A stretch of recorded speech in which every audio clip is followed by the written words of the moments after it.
আসসালামু আলাইকুম। আমি মাহফুজ। আজকে আমরা রান্না করব ব্যাচেলার রেসিপি শিং মাছ এবং ধুন্দুল দিয়ে সাথে টমেটো দিয়ে একটা তরকারি। চলুন দেখি কিভাবে রান্না করা যায়।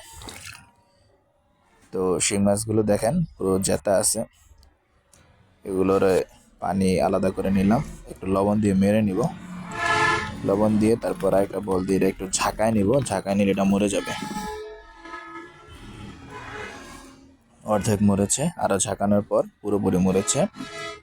তো এখন আমরা এটাকে এরকম একটা জালি দিয়ে পরিষ্কার করে নেব। এটার উপরে যে কালো অংশগুলো থাকে এগুলো যেন সাদা হয়। তারপরে এইভাবে কেটে নিব, মাথার অংশ থেকে ধরে কাটা সহ কেটে নিব। আর এই যে পিত্ত থলিটা এটারে ফালাই দিব, এটা কিন্তু তিতা লাগে, আর কিছু ফালাইতে হবে না। আরও একটা কাজ করা লাগে, মাঝখান দিয়ে কেটে রক বের করা লাগে। আমরা যেহেতু ব্যাচেলার এটা পারি না, সো এটা করবো না। ওইটা পরে খাওয়ার সময় ফলাই দিলেই হয়। এভাবে প্রতিটা মাছ কেটে নিব। মাছ কাটা শেষ, এখন আমরা রান্না করব। লবণ দিয়ে দিলাম, মরিচ, হলুদ, এগুলা দিয়ে মিক্সড করে নিলাম। এখন আমরা এগুলোকে ভেজে নিব। আমরা কারেন্টের চুলায় পাক করছি, চুলা গরম, কড়াইটা দিয়ে দিলাম। তেল অল্প ছিল, বাট যেহেতু ব্যাচেলার এটা দিয়ে সারতে হবে, সো এটা দিয়ে সারবো। একটু লবণ দিয়ে দিচ্ছি যাতে, তাহলে ওই মাছটা কড়াইয়ের সাথে লাগবে না। এখন আমরা মাছ দিয়ে দিচ্ছি। তো শিং মাছ প্রচুর ফোটে, তেলগুলো ছিটে গায়ে আসবে, সুতরাং এদিকে সাবধান থাকবেন যেন ফুটে গায়ে না আসে। তো আমি যার জন্য বারবার ঢেকে রাখছিলাম যেন ফুটলে গায়ে যেন না পড়ে। তো মোটামুটি ভাজা হয়ে গেছে আমার এগুলো, 5-7 মিনিট লেগেছে। আমি এগুলো উঠাই নিচ্ছি, আরও কিছু আছে, সো এগুলো ভেজে নেব। এগুলো ভাজা শেষ, এখন আমরা রান্না করব।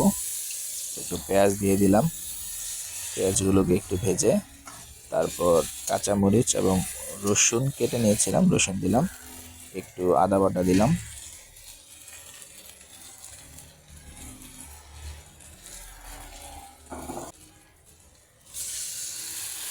একটু পানি দিয়ে দিলাম, তারপর হলুদ, ধনিয়া গুঁড়া, গুঁড়ামরিচ, লবণ, এগুলো দিয়ে একটু মিক্সড করে নিব। তারপর একটু গরম মশলা দিব, এখানে কাঠের টুকরা দিলাম, তারপরে গোলমরিচ দিলাম।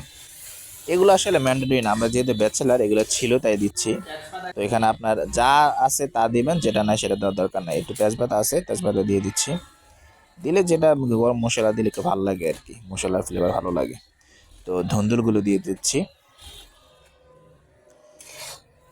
দিয়ে এগুলাকে আমরা অনেকক্ষণ একটু রান্না করব। তো ধুন্দুল থেকে এখন দেখেন কোনো পানি নেই, ধুন্দুল থেকে পানি বের হবে, পুরোটা পানিতে ভরে যাবে, সো আমরা এক্সট্রা কোনো পানি দিব না। একটু ঢেকে রাখবো এটাকে। তো কিছুক্ষণ পর পর নাড়া দিবেন যেন নিচে না লেগে যায়। তো লাগবে না যেহেতু পানি ছাড়বে, তারপরও নাড়া দিবেন। এই যে পানি বের হচ্ছে, আবার ঢেকে রাখছি। এই যে পানি ছেড়ে দিছে পুরো, এখন আর লাগার সম্ভাবনা নাই। তো এটাকে আরও কিছুক্ষণ ভেজে তারপর আমরা মাছগুলো দিয়ে দিব। মাছগুলো দিয়ে দিচ্ছি একটা একটা করে, আমি আমার মতো দিয়ে দিচ্ছি, আপনারা যেভাবে পারেন দিবেন। শিং মাছ,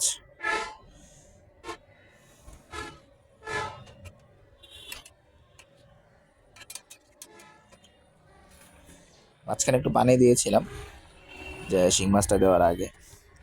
তারপর এটা একটু মিষ্টি মিষ্টি লাগতেছিল, যার কারণে টমেটো ছিল, ভাবলাম 2টা টমেটো দিয়ে দিই, তাহলে হয়তো ভালো লাগবে। লবণ চেক করেছিলাম, লবণ হয় নাই, তাই একটু লবণ দিয়ে দিলাম।